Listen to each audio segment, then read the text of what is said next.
कल की चर्चा सुनने के बाद उपवासी तो नहीं रह गए, क्योंकि ऐसा भी नहीं करना। भगवान ने यही कहा, यदृच्छयोपलब्धेन संतुष्टो मितभुं मुनिः विविक्त शरणः शांतो मैत्रः करुण आत्मवान्। श्री ध्रुवदास जी ने जो सिद्धांत विचार लीला में कहा, वो एक प्रकार से गागर में सागर है। कोई ऐसा प्रश्न, कोई ऐसी जिज्ञासा नहीं है श्री ध्रुवदास जी ने जिसका समाधान उन थोड़े से शब्दों में न कर दिया हो। एक एक शब्द मूल्यवान है। पर जब ध्रुवदास जी उसमें विवेकी का लक्षण बताते हैं ना, तो वो बात तो अमूल्य है। कह रहे विवेकी कौन है? कह रहे भली गहे बुरी छाड़े। अविवेकी कह रहे कह तो सब गहे और कह सब छाड़े। पहले भी शायद कभी आपसे मैंने कहा था कि संतुलन ही जीवन की सुंदरता है। संतुलन में ही जीवन का वास्तविक सौंदर्य निहित है। और कभी कभी हम गति की बात करते हैं। मैं आपसे कहता हूं जीवन गतिमान हो। अगर जीवन का प्रवाह रुक जाएगा तो उसमें विकार उत्पन्न हो जाएगा। जैसे जल बहता हुआ हो तो स्वच्छ है, पवित्र है, रुक जाए तो विकृत हो जाता है। ऐसे ही जीवन धारा भी है, बहती रहे तो पवित्र है। वेदों की श्रुतियां कहती हैं चरई वेती, चलते रहिए, रुकिए नहीं। और चलने के लिए, गति के लिए संतुलन आवश्यक है। आप चलते चलते गिर पड़े, किसी ने पूछा क्या हुआ, आपने कहा बैलेंस बिगड़ गया। संतुलन बिगड़ेगा, आप गिर जाएंगे। संतुलन बिगड़ा तो पतन हो जाएगा। संतुलन महत्वपूर्ण है। इसलिए मैंने पहली बात पूछी, भाई कल की चर्चा सुनी, कल हमने भोजन की मात्रा, भोजन के स्वरूप पर, भोजन के समय पर कुछ चर्चा की, तो वो चर्चा सुन के कोई उपवासी तो नहीं रह गया, क्योंकि ऐसा भी नहीं करना है हमको। हर प्रत्येक व्यक्ति का शरीर अपना अपना है, उसके शरीर की मांग अपनी अपनी है। इसलिए कल मैंने एक बात कही थी कि सब अच्छी वस्तुएं हमारे लिए अच्छी हो, यह आवश्यक नहीं है। अपने शरीर की प्रकृति के अनुकूल अनुरूप आहार करना चाहिए साधक को। अपने शरीर की प्रकृति का विचार किया जाता है, देश काल का भी विचार किया जाता है। अब इस समय यहां पर शीत ऋतु है और भारत का एक हिस्सा ऐसा है जहां अभी भी वातावरण सम है, कहीं कहीं पर थोड़ी उष्णता भी है। तो एक जैसा आहार सब जगह नहीं किया जा सकता। इसलिए इस विषय में कोई एक उपदेश नहीं किया जा सकता, कोई जनरल प्रिस्क्रिप्शन नहीं है सबके लिए। पर हां, साधक को यह विचार अवश्य करना चाहिए, अपने शरीर की प्रकृति का विचार करके, देश काल का विचार करके, ऋतु का समय का विचार करके अपना आहार निश्चित करना चाहिए। और शरीर को जितनी आवश्यकता है, ऐसा नहीं हो कि शरीर दुर्बल हो जाए, ऐसा नहीं हो कि आपने बिल्कुल आहार कम कर दिया, शरीर की रोग प्रतिरोधक क्षमता कम हो गई, अब थोड़ा सा रोग आया और बहुत दिन तक आप रोगी बने रहे, तो यह भी कोई बुद्धिमानी नहीं है। इसीलिए कुछ दिन पहले आपसे मैंने कहा था, भाई मन करते रहते हो, पर थोड़ा मन से आगे बढ़ो। मन से आगे बुद्धि है, और बुद्धि दी ही भगवान ने इसीलिए है ताकि अपने साधन पथ का निर्माण जब साधक करे तो वो बुद्धि का, विवेक का सदुपयोग करे। इसीलिए नीति कहती है, भाई जिसके पास स्वयं का विवेक नहीं है उसका शास्त्र क्या कर लेगा। जैसे नेत्रहीन के लिए दर्पण की कोई उपयोगिता नहीं है, ऐसे विवेकहीन का शास्त्र क्या करेगा। कितनी बात आपको समझाई जाएगी भाई, आपको खुद भी कुछ विचार करना पड़ेगा ना। आपके पास भी बुद्धि है, आपको स्वयं भी कुछ विचार करना पड़ेगा, आपको स्वयं भी कुछ निर्णय लेने पड़ेंगे। हाँ, इतना अवश्य है। कल यहीं पर हमने चर्चा को विराम दिया था। यह बात महत्वपूर्ण है, इसको आप अनदेखा नहीं कर सकते, इसकी अनदेखी नहीं की जा सकती। अति आहार भी ना हो और अल्पाहार भी ना हो। इसीलिए भगवान ने यहां जिस शब्द का प्रयोग किया कि मिताहार, बैलेंस्ड डाइट। और मैं फिर कह रहा हूं, प्रत्येक व्यक्ति के शरीर की मांग अलग अलग है, हर किसी का एपेटाइट अलग अलग होता है। किसी को थोड़ा भोजन चाहिए, किसी को अधिक भोजन चाहिए, और थोड़ा अधिक कहा ही नहीं जा सकता। आपके शरीर के निर्वाह के लिए आपको जितना आवश्यक है, हाँ बस इतना अवश्य है कि भोजन सात्विक होना चाहिए। भोजन की मात्रा सबके लिए एक नहीं कही जा सकती। एक व्यक्ति का बड़े थोड़े में निर्वाह हो जाता है, एक को थोड़े अधिक की आवश्यकता है। इसीलिए तो 2-3 दिन पहले हमने चर्चा की थी, भाई किसी के जैसा नहीं होना है हमको, किसी के जैसा होने की चेष्टा भी न करना, किसी के जैसा होने का प्रयास नहीं करना। हम एक भी हैं और हम अनेक भी हैं, ये दोनों ही बातें सत्य हैं। एकता भी है और इसमें अनेकता भी है, इसमें विविधता भी है। दोनों ही बातें स्वीकार करनी पड़ेंगी। तो सबसे पहले तो भगवान ने कहा, भाई यम नियम का श्रद्धा पूर्वक जो पालन करेगा, मेरे प्रति सच्चा भाव रख के सत्संग सेवा सुमिरन में लगा रहेगा, इसके फलस्वरूप, इसके प्रसाद स्वरूप उसको सबसे पहले तो संतोष रूपी परम धन प्राप्त होगा, इंद्रिय संयम सिद्ध हो जाएगा। और जब इंद्रिय संयम की बात आए तो ध्यान रखना, आज इसका अभ्यास करना आरंभ करोगे, कुछ काल में जाके आपको इस साधना में थोड़ी सफलता मिलेगी। आज संयम साधना आरंभ करोगे, कुछ काल में जाकर आप सफल होगे। इसलिए बीच में धीरज रखना, निराश नहीं होना, चलते रहना। भूल हो जाए, चूक हो जाए, कभी कभी संकल्प करके आप उसको पूरा ना कर पाओ, पर कोई बात नहीं, ये सब साधना का एक अंग है। इसको सबको स्वीकार करके बस चलते रहना, चरई वेती, रुकना नहीं। जब तक लक्ष्य पर पहुंच ना जाओ तब तक रुकना नहीं। आपने कहीं जाना है, आपने चलना आरंभ किया, कब तक चलोगे? जब तक पहुंच नहीं जाओ तब तक चलोगे ना। बस ऐसे ही हमारा लक्ष्य है, हमें प्रभु के चरणों का प्रेम प्राप्त करना है। सोई गति, सोई भगति, सोई विवेक, सोई रहनी, ये हमको प्राप्त करना है। जब तक प्राप्त नहीं हो जाता तब तक हमको चलना है, अपनी अपनी गति से चलना है। किसी को देखकर दौड़ने की आवश्यकता नहीं है, अपनी अपनी गति से आप चलो। आपको याद हो, कुछ समय पूर्व एक चर्चा में मैंने कहा था कि कभी कभी माता पिता प्रश्न पूछते हैं कि बच्चों को भजन में कैसे लगाएं, बच्चों को भजन में कैसे लगाएं। पहली बात तो भजन की विधि कोई एक नहीं होती, एक नहीं हो सकती। जितने जीव हैं उतनी भजन की विधियां हो सकती हैं। जो जहां खड़ा है उसको वहीं से चलना आरंभ करना चाहिए। अगर आपको लगता है कि बालक अभी सीधे सीधे सत्संग में आकर नहीं बैठता है, मंदिर में बैठने में उसकी रुचि नहीं है, माला जपने में उसकी रुचि नहीं है, तो उसको सत्कर्म में लगाओ, उसको सेवा में लगाओ। सबसे पहले घर के जो बड़े बूढ़े हैं उनकी सेवा में लगाओ। जिस वातावरण परिवेश में आप रहते हो वहां किसी की सेवा सहयोग में बालक को लगाओ, जिससे उसमें सत्वगुण बढ़ेगा और फिर धीरे धीरे उसकी रुचि विकसित होगी। तो इन सब बातों का ध्यान रखते हुए जो साधन करेगा वही सफल होगा। इसी को कहते हैं गुरुमुख होना, इसी को कहते हैं कृपा पात्र सोई जानिए जो आज्ञावर्ती हुए। ये जो यहां कहा जा रहा है ये साधक के लिए आज्ञा ही तो है, इसका पालन करना है।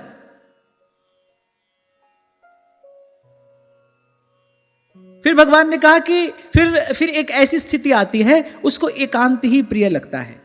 श्री हरिवंश नाम रस झिले, क्यों सो है लोगन में मिले। उसको एकांत प्रिय लगेगा। क्यों लगेगा? क्योंकि वो भीतर से स्वयं सबल समर्थ हो गया है। हमको किसी की आवश्यकता क्यों पड़ती है? जब तक आपके भीतर अपूर्णता है, जब तक आप अपने भीतर कुछ अधूरापन अनुभव करते हो, तभी तक आपको किसी की आवश्यकता पड़ती है। जिस दिन आपके उर अंतर में भक्ति जन्य तृप्ति प्रकट हो जाती है, उस दिन किसी की आवश्यकता नहीं रहती। फिर पहुंचता है साधक यहां, 5 तत्व का बनाए पिंजरा, 5 तत्व का बनाए पिंजरा, उसमें बोले मेरी मैना, कछु लेना न देना मगन रहना, कछु लेना न देना मगन रहना। भगवान ने कहा भाई फिर वो सदा एकांत में ही रहता है, एकांत में ही रहना चाहता है। क्यों सोहे लोगन में मिले? क्योंकि भीतर से आवश्यकता समाप्त हो गई, भीतर से तृप्ति हो गई। जब श्री नारद जी भक्ति सूत्र में कह रहे हैं यह लब्धवा मन, जिसको प्राप्त करके पुमांग अमृतो भवति सिद्धो भवति, अंत में कहा तृप्तो भवति। अब कुछ नहीं चाहिए, अब कोई नहीं चाहिए। जब भीतर से तृप्ति लाभ हुआ, अब कुछ नहीं चाहिए, अब कोई नहीं चाहिए। जैसे बोलचाल की भाषा में कह देते हैं ना, बोले आए की प्रसन्नता नहीं है और गए का दुख नहीं है, ऐसा हो जाता है। फिर वो ऐसा हो जाता है जिसने ये जान लिया कि भाई ये जो सब हो रहा है ये खेल है, बाजीगर को पेखनो मिटत ना लागे बार। कभी कभी जादूगर अपने जादू के खेल में नोटों की बारिश कर देता है, लेकिन जो दर्शक बैठे हैं उनको ये पता है कि ये जादू का खेल है, तो वो नोटों की बारिश होते देखकर दौड़ नहीं लगा देते कि भाई चलो नोट इकट्ठा कर लो। वो देख तो रहे हैं, ताली तो बजा रहे हैं कि बड़ा सुंदर खेल दिखाया, बड़ा सुंदर तमाशा दिखाया, लेकिन उनको ये पता है कि नोट असली नहीं है, ये तो जादूगर का माया जाल है, इसलिए इनके पीछे दौड़ने की आवश्यकता नहीं है। ऐसे ही जब भक्त को भगवान की कृपा से, गुरु की कृपा से ये बात समझ में आ जाती है, सांचे श्री राधा रमन झूठो सब संसार, बाजीगर को पेखनो मिटत न लागे बार। क्यों कहते हैं गुरु बिन घोर अंधार? क्योंकि गुरु के बिना ज्ञान नहीं होता, और ज्ञान के बिना साधना का पूर्व पक्ष सिद्ध नहीं होता। ज्ञान के बिना जब तक तत्व का बोध ना हो जाए, जब तक ये खेल समझ में ना आ जाए, तब तक तो भाई जीव इसमें लगा रहेगा। लेकिन जब गुरु की कृपा से समझ में आ गया, भाई ये तो तमाशा हो रहा है, तो सुख आएगा तो फूलेगा नहीं, दुख आएगा तो घबराएगा नहीं। भीतर से एक और बात यहां पर सूक्ष्म सी है, इसको समझना चाहिए। ऐसा नहीं कि कोई दुखी है तो हम तो हंस रहे हैं, हम की हंस रहे हैं क्योंकि हमको तो दुख होता ही नहीं है। नहीं, ऐसा नहीं। वो किसी के दुख में दुखी भी होगा, उसके साथ रो भी लेगा, किसी के साथ हंस भी लेगा, लेकिन भीतर से वो अपने स्वरूप में स्थित है। वो जानता है कि भाई ये जो हो रहा है सत हरि भजन जगत सब सपना। इसीलिए संत भक्त कहते हैं कि बिना संत और भक्त की संगति के संत और भक्त का स्वरूप स्वभाव समझा नहीं जा सकता। संतों की रहनी समझना बड़ा कठिन है। भक्तमाल कारक तो कहते हैं कि भगवान की लीला कही जा सकती है, पर बोले भक्त की रहनी समझना बड़ा कठिन है। वो भीतर से अपने स्वरूप में स्थित है, लेकिन किसी के दुख में दुखी भी हो रहा है, किसी के सुख में सुखी भी हो रहा है। उसके जीवन में आप दूर से देखो तो शोक भी दिखाई पड़ेगा, हर्ष भी दिखाई पड़ेगा, पर वो भीतर से अछूता है। और मैं कहता हूं ये चतुराई भी आवश्यक है। किसी को बताने की क्या आवश्यकता है भीतर से आपकी स्थिति क्या है। मैं तो सदा से आपको कहता आया हूं, उसी को आता है मजा जीने का इस जमाने में, इधर का लगता रहे उधर का हो जाए। यहां तो किसी को खबर ही ना पड़े कि भीतर से आपकी स्थिति, आपकी दशा है क्या। क्योंकि गुणमानी संसार है ना, संसार को ही पता चला आपके पास कुछ विशेष है तो छोड़ेगा नहीं आपको, और कुछ नहीं तो आपकी जय जयकार करके आपकी बुद्धि खराब कर ही देगा। इसलिए कोई आवश्यकता नहीं यहां किसी को बताने की कि हम कुछ विशेष हैं, या हमको किसी विशेष स्थिति की या विशेष उपलब्धि की हमको प्राप्ति हो गई है। किसी को कुछ कहने की आवश्यकता नहीं। हाँ भाई, हम तो तुम्हारे ही जैसे हैं, तुमसे भी गए बीते हैं, तुम तो फिर भी कुछ भजन कर लेते हो, तुम तो फिर भी कुछ माला जप लेते हो, हम तो कुछ भी नहीं करते। किसी को कुछ कहने की आवश्यकता नहीं है। संतों ने इसी रीति से अपने भजन भाव का गोपन किया है। अंतर्यामी जानी है अंतर्गत का भाव। कहना जनाब, इसमें बड़ी हानि है,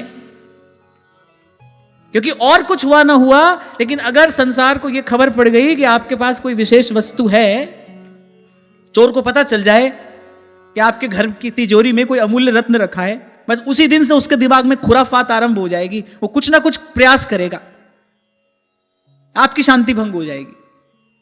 तो किसी को बताने की आवश्यकता नहीं आपके पास में कुछ है। तो भगवान कहते हैं भाई इस सब के प्रसाद स्वरूप उसको सहज एकांत प्रिय लगता है। और जब भगवान ने कहा सहज एकांत प्रिय लगता है, इसका अर्थ है भीतर से तृप्त हो गया, भीतर का अभाव दूर हो गया, अब किसी की आवश्यकता नहीं है। कोई आ जाए तो उसको दुत्कारेगा नहीं, नहीं आए तो उसको पुकारेगा नहीं, उसको भीतर से आवश्यकता नहीं है किसी की। एक बड़ी अच्छी पंक्ति मैंने कहीं पढ़ी थी, याद रह गई। उसमें लिखा था कि कोई काफी अकेला है यहां संसार में, बोले कोई काफी अकेला है और कोई अकेला काफी है। कोई अकेला काफी है। बहुत ऐसे हैं जो काफी अकेले हैं, चारों तरफ भीड़ है, सब सामान है, खूब सम्मान है, चोरी छिपे जाते हैं थेरेपिस्ट के पास, चोरी छिपे जाते हैं साइकोलॉजिस्ट के पास, चोरी छिपे जाते हैं डॉक्टर के पास। नींद नहीं आती, मन बेचैन है, सब कुछ है, पर वो बेचारे काफी अकेले हैं। और कोई एक है, वो अकेला ही काफी है, अकेला काफी है, जो लिपटा है गुरु चरणों से।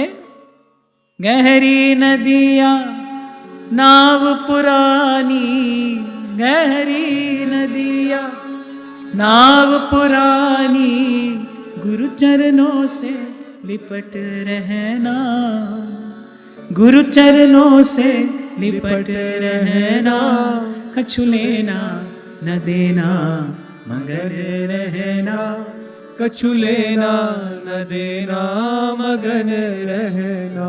अच्छा, ऐसा नहीं कि किसी को किसी का साथ नहीं चाहिए, हाँ, लेकिन भक्त को भगवान का साथ मिल गया है। यहां ये नहीं कहा जा रहा है कि भक्त को किसी का साथ नहीं चाहिए, साथ तो भगवान को भी चाहिए। एकाकी ना रमते, ये पसारा किया ही क्यों, अकेले मन नहीं लगा इसलिए किया, साथ तो उनको भी चाहिए। फिर किसका साथ, ये हमारा चयन होता है, ये चुनाव हमारा है, हमें किसका साथ चुनना है, ये हमारा चयन है। भक्त को अब बाहर किसी का साथ नहीं चाहिए। कोई ऐसा मिल गया जो पीवा ओ नाल है पींदा, जो खावा ओ नाल है खांदा, जो खावा ओ नाल है खांदा, सा लैंदा मेरे सा दे नाल, अख लड़ गई बेपरवाह दे नाल, अख लड़ गई जी, दीन दुनी दे शाह दे नाल, अख लड़ गई जी। सा लैंदा मेरे सा दे नाल, कोई ऐसा मिल गया है जो सदा का संगी है, जो सदा का साथी है, जिसके साथ कभी वियोग नहीं होता, जो समर्थ है आपके रोम रोम को तृप्त कर देने में। क्षमा करना, मैं कान पकड़ कर ये बात कह रहा हूं, क्योंकि कुछ भी यहां से कहा जाए तो उसमें ना तो अतिशयोक्ति हो, और मैं कहता हूं यही डर ही डरप हरिवंश हित, बड़ा बोल मुंह से न निकल जाए, जो भी कहा जाए वो अपनी ओर देखकर ही कहा जाए। पर देखने में यही आया, जीवन के अनुभव ने यही सिखाया कि बाहर के जो ये सब संबंध हैं, ये आपके जीवन के अभाव को और बढ़ाते ही हैं। व्यक्ति को लगता है कि भाई कोई मिलेगा, आई विल फील कंप्लीट, लेकिन उससे बिल्कुल विपरीत परिणाम देखने में आता है। भीतर का अभाव और बढ़ जाता है, भीतर की अशांति और बढ़ जाती है। संबंध तो एक ही है, एक ही संबंध है, जिसके बन जाने के बाद, जिसके सद जाने के बाद फिर जा ही लहे कछु लैन की चाह नहीं में हुए। तो भगवान कह रहे भाई इस रास्ते से कोई चलेगा तो संतोष लाभ करेगा, संतुलन लाभ करेगा। भगवान ने कहा उसको संतोष लाभ होगा, उसके जीवन में संतुलन रूपी सौंदर्य आ जाएगा, और फिर भगवान कह रहे तृप्ति लाभ करेगा। जब भगवान ने कहा सदा एकांत में रहता है, माने उसको तृप्ति लाभ हो गई। काहे रे बन खोजन जाई, काहे रे बन खोजन जाई, सर्वनिवासी सदा अलेपा, सुए संग समाय। आपने कभी सोचा संत के पास बैठ के क्यों मन को विश्राम मिलता है? संत के पास बैठ के मन को थोड़ा चैन क्यों मिलता है? क्योंकि उसके आभा मंडल में, उसके रोम रोम से वो सुख, वो शांति निसरित हो रही है, उसने उसको पा लिया है, तो संतुष्ट हो गया है, उसने कुछ ऐसा पा लिया है जिसके बाद अब कुछ और पाना शेष नहीं है। वही हमको सुख देता है, वही हमको विश्राम का अनुभव कराता है। तो भगवान ने कहा संतोष मिलेगा, संतुलन जीवन में आएगा। संतुलन आया माने सौंदर्य आया, जीवन सुंदर हो जाएगा। फिर उसके बाद भगवान कह रहे भाई तृप्ति लाभ करेगा। सारी दौड़ भाग समाप्त हो गई, जीवन में उस परम शांति का उदय हुआ जो आत्म कल्याण के लिए, जो आत्म कल्याण के लिए शक्ति प्रदायिनी है, वो परम शांति। सबसे बड़ी शक्ति शांति में ही निहित है। आप शांत मन से जो निर्णय लेते हो, व्यवहार में भी आप देखना, आप शांत मन से जो निर्णय लेते हो उसका परिणाम कुछ और होता है, मन को शांत करने के लिए जो निर्णय लेते हो उसका परिणाम कुछ और होता है। एक निर्णय मन को शांत करने के लिए लिया जाता है, एक निर्णय शांत मन से लिया जाता है, जो निर्णय शांत मन से लिया जाता है उसका परिणाम कुछ और होता है। तो सारी दौड़ भाग समाप्त हो गई, शांति लाभ हुआ। अब देखो, संतोष मिला, जीवन में सुंदरता आई, तृप्ति पाई, शांति लाभ हुआ। फिर उसके बाद भगवान कह रहे कि निर्वैर हो जाता है वो, क्योंकि कहीं कोई दूसरा उसको दिखाई नहीं पड़ता, कहीं कोई दूसरा दृष्टि में नहीं आता, बैर दूसरे से ही होता है। कभी कभी अपने ही दांत से अपनी जीभ कट जाती है। कोई देखा आपने आज तक अपने दांत को दंड देता हुआ? अच्छा, ऐसा पाठ पढ़ाया गया हमको, ऐसा कभी हो जाए तो व्यक्ति कहता है पता नहीं कौन हमारी निंदा कर रहा है इस समय। ऐसा होता है ना, अपनी जीभ दांत से कट जाए। अब क्या है ना, वो जो खीज है किसी पर तो निकालनी है, अपने ऊपर तो निकाल नहीं सकते, अपना दांत तो तोड़ोगे नहीं जाके, अपने ऊपर तो चपत मारोगे नहीं। कहते पता नहीं कौन इस समय हमारी निंदा कर रहा है। मैंने वो भी दोष किसी के सर तो मरना है ना, क्योंकि भीतर अब जीभ कटी, खींच तो हुई, गुस्सा तो आया, और गुस्सा निकाले किस पे? तो वहीं बैठे बैठे पता नहीं कौन हमारी निंदा कर रहा है, उस पर फेंका, उसके सर पर फेंका, ये पत्थर भी उसके सर पर फेंका। ये मनुष्य का स्वभाव हो गया है। अब सदा ही से ही वो अपने जीवन के अभाव का, अपने जीवन के दुख का, अपने जीवन की पीड़ा का उत्तरदायी किसी और को समझता आया है। और मैं बार बार आपको कहता हूं, जब तक ये बात सीखोगे समझोगे नहीं, तब तक जीवन में शांति नहीं आ सकती। इसको तो येन केन प्रकारेण मानना ही पड़ेगा, स्वीकार करना ही पड़ेगा। को न काम सुख दुख कर दाता, निज कृत कर्म भोग सब भ्राता। अच्छा, मैं कहता हूं 15 मिनट के लिए इसका अभ्यास किया करो रोज। 15 मिनट के लिए इस भाव का अभ्यास करो, बैठ जाओ और बार बार इस बात का चिंतन करो ना भाई, किसी ने हमारा कोई अहित नहीं किया, किसी के कारण हमको कोई कष्ट नहीं है। आप देखो तत्काल आपका मन शांत होना आरंभ हो जाएगा। क्यों? क्योंकि वो जो अनावश्यक बंधन बांधे हुए हैं आपने यहां वहां बैर विरोध के, वो सारे खुलने आरंभ हो जाएंगे। जैसे किसी को पीड़ा देना पाप है, ऐसे स्वयं को पीड़ा देना भी पाप है। पर पीड़न पाप है तो आत्मपीड़न भी तो पाप है। जैसे किसी की हत्या पाप है तो आत्महत्या भी तो पाप है। तो इस प्रकार आप स्वयं को पीड़ा देते हैं, इस प्रकार आप स्वयं को कांटा चुभाते हैं, ये आत्मपीड़न है। इससे भी बचना चाहिए। इसी की विधि संत बता रहे हैं। अगर सुख शांति चाहते हो, चैन से भजन करना चाहते हो, भजनानंद की प्राप्ति करना चाहते हो, फिर भाई कुछ गुत्थियां हैं जो भगवान ने बुद्धि विवेक दिया है, उसका सदुपयोग करो, उसको सुलझा लो। नहीं, किसी ने हमको कोई दुख नहीं दिया, कोई दे ही नहीं सकता, कोई पहुंच ही नहीं सकता है आप तक। आप तक केवल आपका कर्म फल आएगा, वही आपको छुएगा।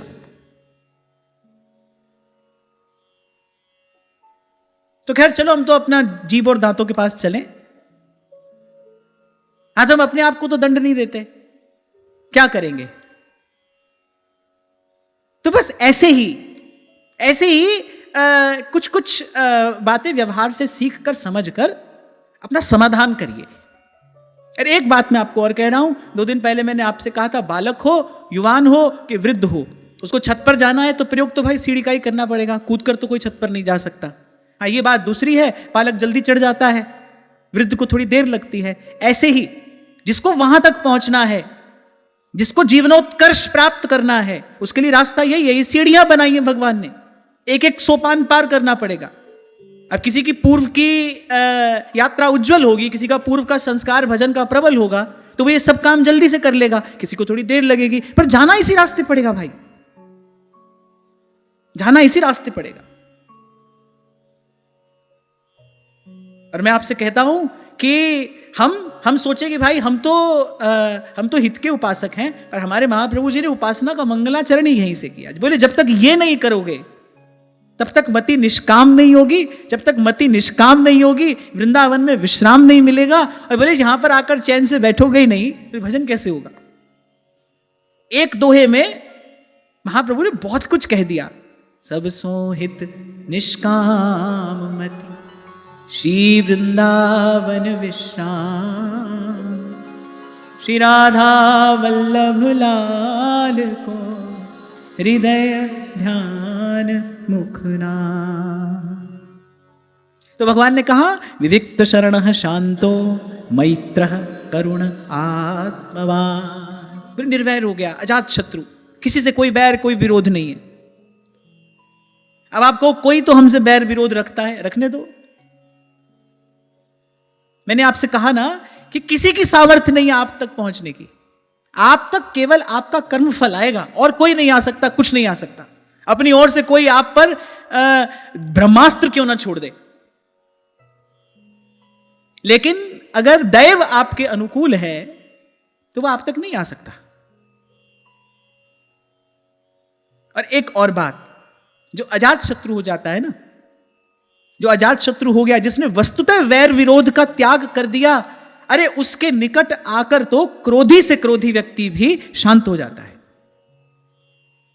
अंगुलीमाल ने जब बुद्ध का दर्शन किया तो बुद्ध का दर्शन करते ही वो सारी क्रूरता जाने कहां चली गई। और हमारे तो घर की बात है, हाथ में खड़ग लेकर आए हैं नरवाहन। कौन आया है जिसने ऊंची ठौर पर अपना बसेरा बना लिया है, मैं उसको निकाल कर बाहर करूंगा। अवश्य वो बादशाह का कोई गुप्तचर होगा। और ये सब सोचते विचारते वो मदन टेर पर पहुंचा। अभी तो महाप्रभु जी का दर्शन भी नहीं किया, केवल कान में शब्द पड़ा है, और वहां लताओं की ओट से खड़ा। तो महाप्रभु जी की पीठ का दर्शन हुआ, तलवार हाथ से छूट गई, और हृदय में एक साथ अपने किए कर्मों के प्रति एक साथ ग्लानि, पश्चाताप, उस ताप से तपने लगे नरवाहन, और उस पश्चाताप की अग्नि ने निर्मल कर दिया। और जैसे ही श्री महाप्रभु जी का दर्शन हुआ, महाप्रभु जी भी शायद उस समय प्रिया जी के रंग में बैठे होंगे। महाप्रभु जी ने भी नहीं देखा कौन है, और कैसी कृपा कर दी। श्री नरवाहन जी पर जैसी कृपा हुई वैसी किस पर हुई? ध्रुवदास जी कहते हैं, श्रीमुख जाको नाम धर्यो निज वाणी अनुराग। अपनी वाणी में महाप्रभु जी ने उनको स्थान दिया और साथ ही साथ प्रभु का दर्शन करा दिया। नामनिष्ठ भक्त श्री हरिदास जी की कथा आपने श्रवण की होगी। उनका भजन भाव नष्ट करने के लिए षड्यंत्र किया करने वालों ने एक सुंदर रूपवती वेश्या को उनके पास में भेजा। अब वो नामनिष्ठ हैं, वस्तुतः नामनिष्ठ, मन क्रम वचन तुम्हारी आशा, ऐसी ऐसी भक्ति भावना में निष्ठ हैं श्री हरिदास जी। उनका मन तो क्या विकृत होना था, अपितु वो जो वेश्या बार बार उनके निकट आ रही थी, उसका मन उज्जवल हो गया, उसका मन पवित्र हो गया। तो यदि आप निर्वैर हो गए हैं, यदि आपका वस्तुतः किसी से विरोध नहीं है, तो दूर से कोई आपके लिए भले किसी प्रकार का विरोध, किसी प्रकार का ऐसा अभाव अपने मन में रखता रहे, आपके निकट आएगा, अरे उसका भी मन शांत हो जाएगा। तभी तो आपको कई बार कहता हूं, अरे भगवान की भक्ति कोई साधारण है। कल ही मैं आपसे कह रहा था, वैज्ञानिक अचंभित हुए जब एक क्रोध में भरे हुए व्यक्ति के मुख की लार का उन्होंने परीक्षण किया, उसमें उन्होंने विष के कुछ अणु पाए, देयर वाज पॉइजन, क्योंकि व्यक्ति बड़े क्रोध में था। और मैं कहता हूं, देखो, घोर तमोगुण का यदि यह प्रभाव प्रत्यक्ष हो सकता है, फिर भक्ति तो त्रिगुणातीत है। भक्ति तो केवल कहने को ही भक्ति है, अरे होने को तो वो भगवान है। और मैं कह रहा हूं, भगवान की भी भगवान है, बस में है भगवान उसके। तो जब कोई वस्तुतः भगवान का भजन करेगा, जब कोई हरि की भक्ति करेगा, तो क्या उसके भीतर बाहर कोई परिणाम नहीं आएगा? अब बस बात यह है, जो भी किया जाए श्रद्धावान लभते फलम। इसलिए 2-4 दिन पहले मैंने आपसे कहा था, बीच में कुछ नहीं होता, बीच ही बीच जो जन्म गमायो, बीच में कुछ नहीं होता। अभी 2-4 दिन पहले किसी ने ये बात लिख कर दी थी, तब कोई प्रसंग नहीं था, मैं कह नहीं पाया। उसने कहा कि फिर हम लोग जो व्यवहार में हम क्या करें? सबसे पहले आपको वैचारिक रूप से अपने आप को व्यवहार से अलग करना है। आप कहीं भी हो, अरे पर हो तो प्रभु के, अपना लक्ष्य तो आपको वही बनाना पड़ेगा। आप यहां हो कि आप वहां हो। और मैं कहता हूं, भाई कौन व्यवहार में नहीं है? हम नहीं है, आप नहीं है, कौन नहीं है व्यवहार में? जिसको 4 लोगों से मिलना है, बोलना है, कहना है, सुनना है, आना है, जाना है, वो सब व्यवहार में ही है। कौन नहीं है? हम नहीं है, आप नहीं है, कौन नहीं? सभी व्यवहार में है भाई, सभी व्यवहार में है। कोई अपने आप को ऐसा ना समझे भाई यहां है वहां है। ये सब आपके मन का बुना हुआ जाल है, इससे बाहर आइए। सबसे पहले तो ये व्यर्थ का ये जो चिंतन है, इसको अपने आप से दूर करिए। मैं प्रभु का हूं, प्रभु मेरे हैं। संतों ने, गुरुजनों ने मार्ग दिया है, इस पर चलकर प्रभु के चरणों तक पहुंचना है। जो जहां खड़ा है उसको वहीं से चलना है, बस।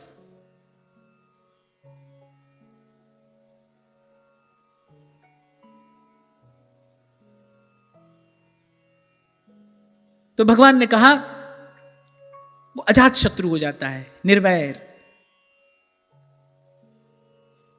अच्छा, एक तो ये बात हो गई। फिर भगवान ने कहा कि ऐसा नहीं कि निर्वैर हो गया तो रूखा सूखा एक कोने में पड़ा है, उसको किसी से ना लेना है ना देना है। भगवान ने कहा नहीं, भक्त ऐसा नहीं होता। बोली दयालु भी है। दयया सर्वभूतेषु संतुष्ट्या येन केनमा सर्वेन्द्रियोपशान्त्या च तुष्यत्याशु जनार्दन।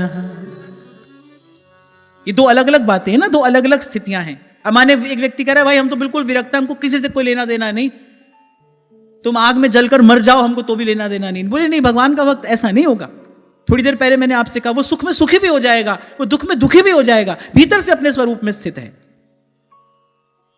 बोले ऐसे ही शांत स्वभाव हो जाएगा, बोले सबका मित्र हो जाएगा, अजात शत्रु, किसी से ना वैर ना विरोध। उसके बाद भगवान कह रहे हैं बोले दयालु, जीवे दया। इसका तो सबसे सुंदर और सबसे उत्कृष्ट उदाहरण मिलता है जब पांडव मारने लगे अश्वत्थामा को। द्रौपदी बोल पड़ी अरे छोड़ो छोड़ो, ये गुरुपुत्र है। आज जैसा मैं अपने पुत्र के वियोग में कष्ट पा रही हूं, थोड़ी देर बाद इसकी माता भी वही कष्ट पाएगी। और फिर द्रौपदी एक और बात कहती है, बोले मैं तो क्षत्राणी हूं, मुझे ईश्वर ने, मुझे प्रकृति ने पीड़ा सहन करने की सामर्थ्य दी है। बोले इसकी माता, बोले वो ये कष्ट सह नहीं पाएगी। आप देखो जो घटना अभी घटी नहीं, अश्वत्थामा की माता के कष्ट का विचार करके द्रौपदी का हृदय विगलित हो गया, हृदय में उस करुणा का उदय हो आया, वो अपनी पीड़ा भूल गई। कितना अपार कष्ट है आप सोचो। निरीह बालकों की उस आतताई ने हत्या की है। एक बार तो भगवान को भी क्रोध आया, भगवान ने कहा इसको मार ही देना चाहिए। भगवान ब्रह्मण्य देव हैं, भगवान ब्रह्मण्य देव हैं, पर वहां कह रहे नहीं भाई इसको मार ही देना चाहिए। भगवान भी कुपित हो गए। पर भगवान का भक्त कैसा है, कैसी दया द्रौपदी के हृदय में है, कैसा दयालु भगवान का भक्त होता है, भक्ति कैसा हृदय कर देती है। ये उदाहरण अप्रतिम है, अनुपम उदाहरण है ये।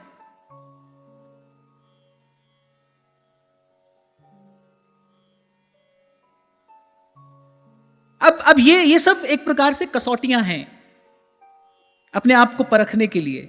इनमें से कौन सा गुण हमारे भीतर है और कितना है, कितनी मात्रा में है, कहां तक सह सकते हैं हम, कहां तक दया है हमारे भीतर, कहां तक किसी के दुख में दुखी होते हैं।